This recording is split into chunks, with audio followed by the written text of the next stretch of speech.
지금부터 국민의당 제9차 최고회의를 시작하겠습니다. 오늘 우리 국민의당을 대표해서 안철수 전 대표가 교섭단체 연설을 합니다. 민생 문제 등 특히 우리 국가가 필요로 하고 있는 교육 문제, 그리고 앞으로 우리가 살아야 할 새로운 세대를 위한 4차 산업혁명 등 미래의 비전을 제시합니다. 우리 국민들에게 안철수 대표, 우리 국민의당의 미래를 오늘 설득할 수 있는 좋은 기회가 되기를 바랍니다. 우리 국민은 박근혜 대통령의 즉각 퇴진, 황교안 대행의 퇴진을 외치고 있습니다. 청와대의 반대로 특검의 압수수색이 무산되고 있습니다. 기치료 아줌마, 주사 아줌마, 독일의 말장수조차 마음대로 들어가는 청와대를 법원에 적법한 영장을 발부하던 대한민국 특검만 못 들어간다는 사실에 우리는 분노합니다.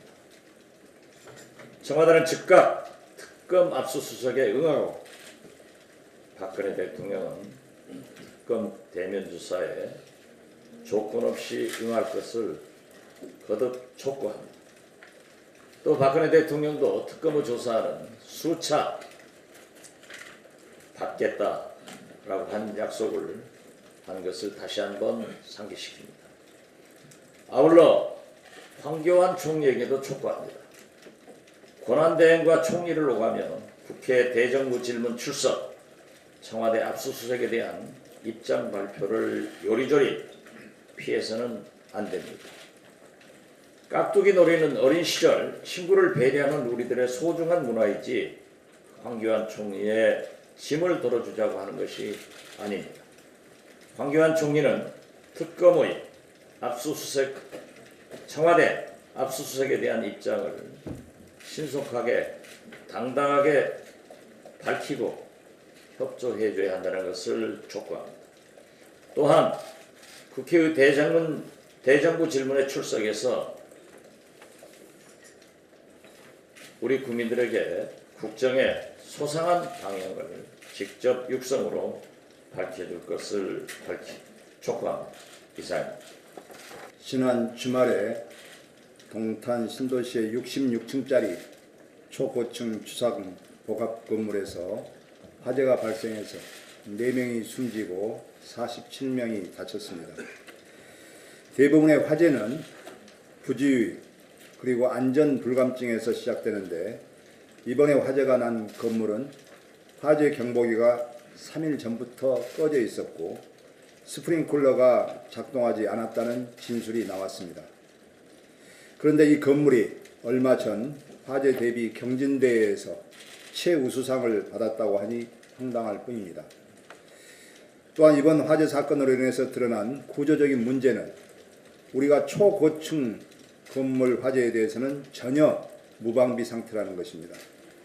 50층 이상 초고층 건물은 계속 늘어나는 추세인데 소방당국의 고가 사다리는 17층 높이에 불과합니다. 또 화재 장비도 중요하지만 고층 건물 화재에 대비한 시스템 구축이 더 시급한 것 같습니다.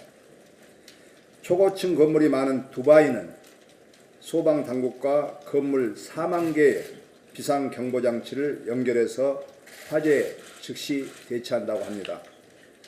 화재가 발생하면 신속한 대피가 가장 중요한데 초고층에서 어린이나 노인들이 신속하게 대피하기가 현실적으로 어렵습니다. 따라서 방제 기능이 강화된 피난 승강기를 겸용하는 방안 등 현실적인 시스템 구축이 시급하게 마련되어야 합니다. 이상입니다. 청와대는 감추고 싶은 것이 많은 모양입니다. 청와대 압수수색에 동의할 수 있는 권한이 누구에게 있습니까? 황교안 대통령 권한대행입니다. 황교안 권한대행은 청와대 비서실장, 경호실장 탓하지 말고 본인의 직무에 관한 본인의 입장을 명확히 밝혀야 할 것입니다. 청와대 비서실장, 경호실장은 황 대행의 지위 밖에 있습니까? 청와대가 무서워서 본인의 입장을 밝히지 못하겠다면 대통령 직무대행이니 국회 출석 안 하겠다는 식의 대통령 행세는 그만하시기 바랍니다. 청와대도 국민 아래에 있고 법 앞에 평등합니다. 황 대행은 국민을 무시하는 시대착오적인 특검의 압수수색 거부를 즉각 중단하고 압수수색에 적극 협조해야 할 것입니다. 이상입니다. 대통령 선거에서 이번에 찍지 말아야 할 후보가 박근혜 패권 정치의 아바타가 되어 있는 황교안 대행이 32.4%, 문재인 친노 친문 패권의 수장이 23.4%로 나와 있습니다. 국민들은 이번 최순실 박근혜 국정농단 사건을 보면서 패권 정치는 안 된다는 단호한 생각을 갖고 있다. 이것이 대선에 상당한 영향을 줄 것이다 이렇게 생각합니다. 또 하나는 과거로 돌아가는 박정희의 유훈, 노무현의 유훈, 이런 유훈 정치에 매달려서는 안 되겠다는 생각을 갖고 있다. 이렇게 저는 보고 있습니다. 또한 머리를 빌려서 하는 정치, 연설문을 써주는 정치, 이런 측근 정치는 안 되겠다는 생각을 갖고 있습니다. 따라서 문재인과 민주당 정권의 출현에 대한 제2의 박근혜 정권이 아닌가 하는 우려가 드러난 여론조사다 이렇게 생각합니다.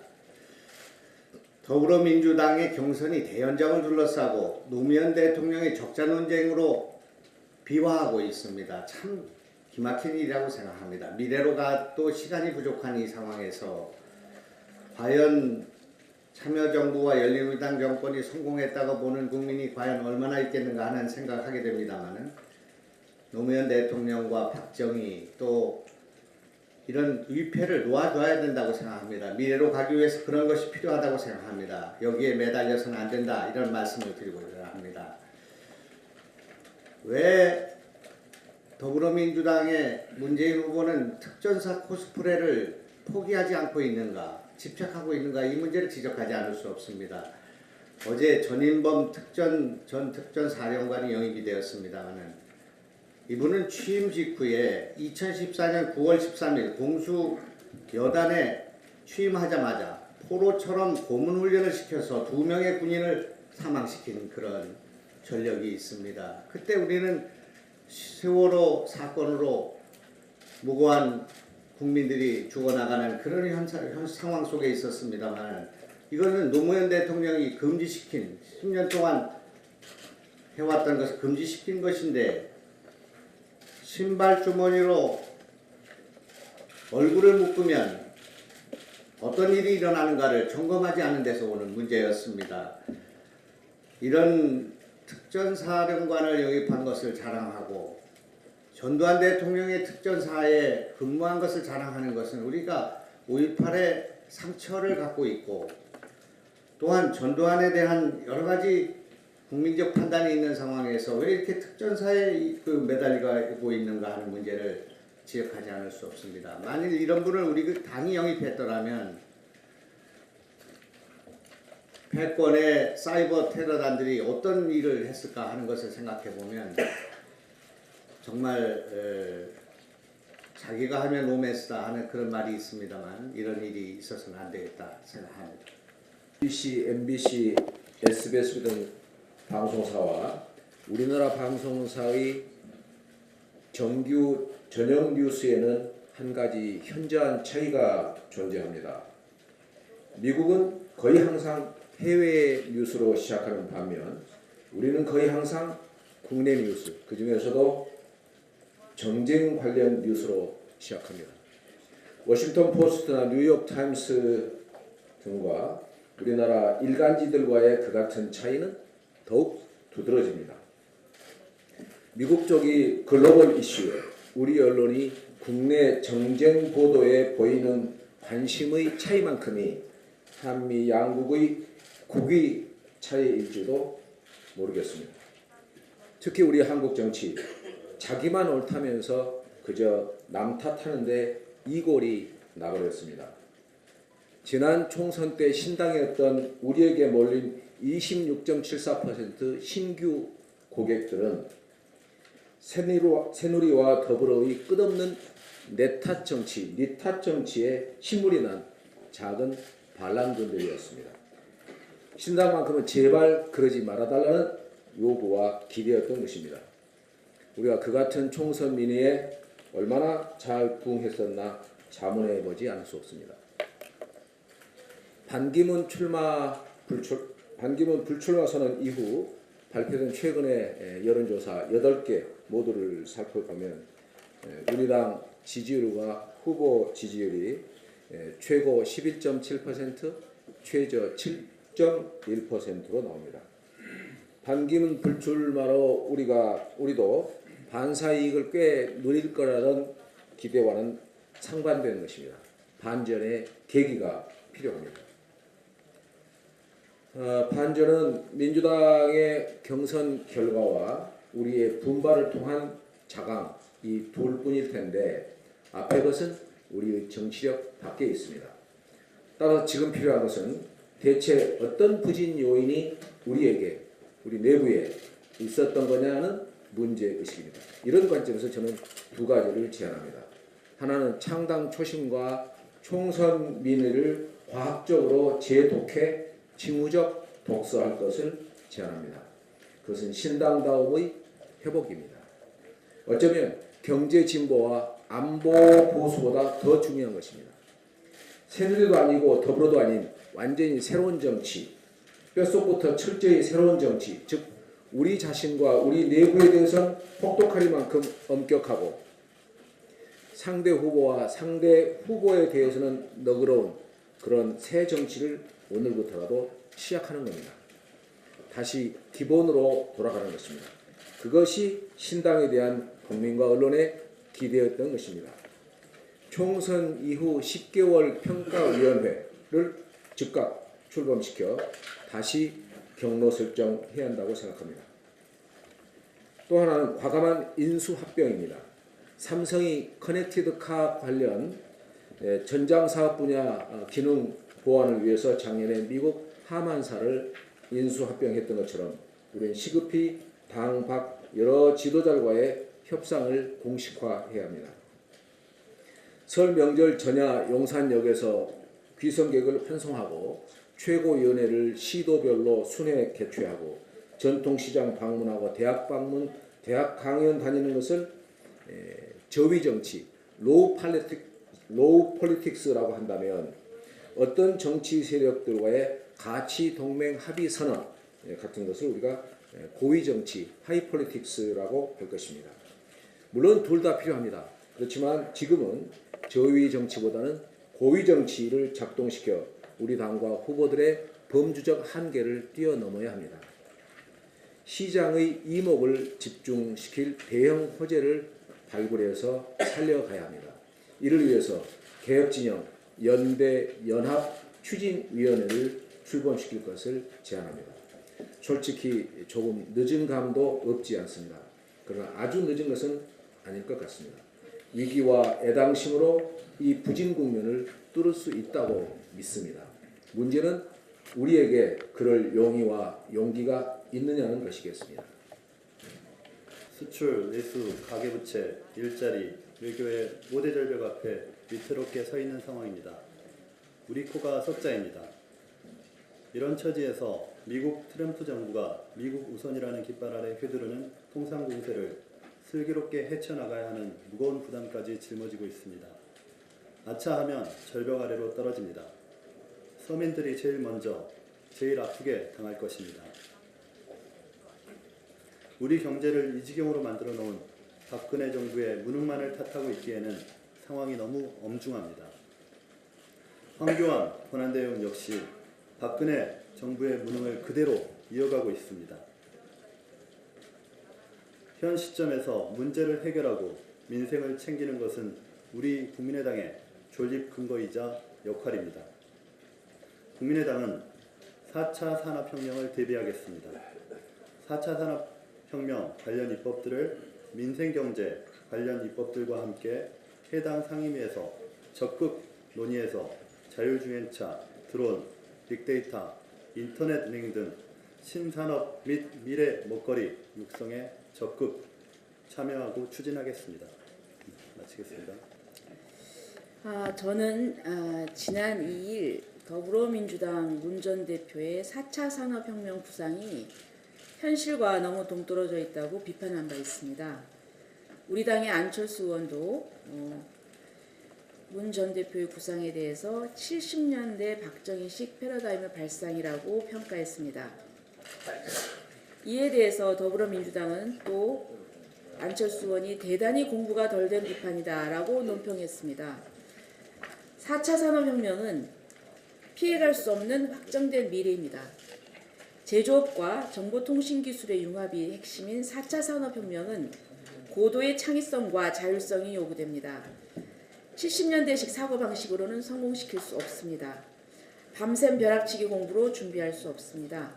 4차 산업혁명 시대를 성공적으로 이끌기 위해서는 상당한 깊이, 지식과 경험과 통찰력이 필요합니다. 지난 3일 우리 당이 논평을 통해서 제안했습니다만 이 자리를 빌어서 안철수 의원과 문재인 전 대표의 4차 산업혁명 맞짱 토론을 거듭 제안합니다. 문 전 대표는 자신 있다면 피해가지 마시기 바랍니다. 4차 산업혁명 시대를 이끌 적임자가 누구인지 국민은 이미 알고 있습니다. 이상입니다. 우리가 제4차 산업혁명을 어떻게 준비하는가가 국가의 미래를 결정할 것입니다. 이런 이유로 해서 지금 여야를 가리지 않고 여러 유력 대선 주자들이 4차 산업혁명 시대 아젠다 선점을 위해 관련 공약 발표에 열을 올리고 있습니다. 하지만 그 공약들이 얼마나 새 시대에 맞는 공약인지는 의문입니다. 입으로는 4차 산업혁명을 말하지만 구태의연한 정책의 틀에서 벗어나지 못하는 오류를 범하고 있는 것이 아닌지 돌아봐야 합니다. 4차 산업혁명 시대에는 평생 직장 개념이 사라지고 일생 동안 10개 이상의 직업을 가지게 된다고 예측되고 있습니다. 이런 시대를 대비하기 위해서 지금의 주입식 교육이 아닌 아이들의 자율성을 키워줄 수 있는 새로운 교육 패러다임의 변화, 즉 교육혁명이 필요합니다. 학제 개편을 포함해서 새로운 교육체제를 만들 교육혁명을 성공시키기 위해서는 4차 산업혁명에 대한 이해를 제대로 하는 새로운 리더십이 요구됩니다. 우리 국민의당은 안철수 전 대표를 중심으로 어느 당보다도 먼저 4차 산업혁명 시대를 준비해 왔습니다. 특히 4차 산업혁명 시대를 헤쳐나가기 위해서 학제 개편, 대학 교양교육 강화, 그리고 기존 교육부 체제 탈피 등 산업화 시대 교육 패러다임을 완전히 탈피해서 통제교육이 아닌 자율성 교육으로서의 새로운 교육혁명을 준비해 왔습니다. 누가 거스를 수 없는 4차 산업혁명 시대의 적임자인지는 너무나 분명합니다.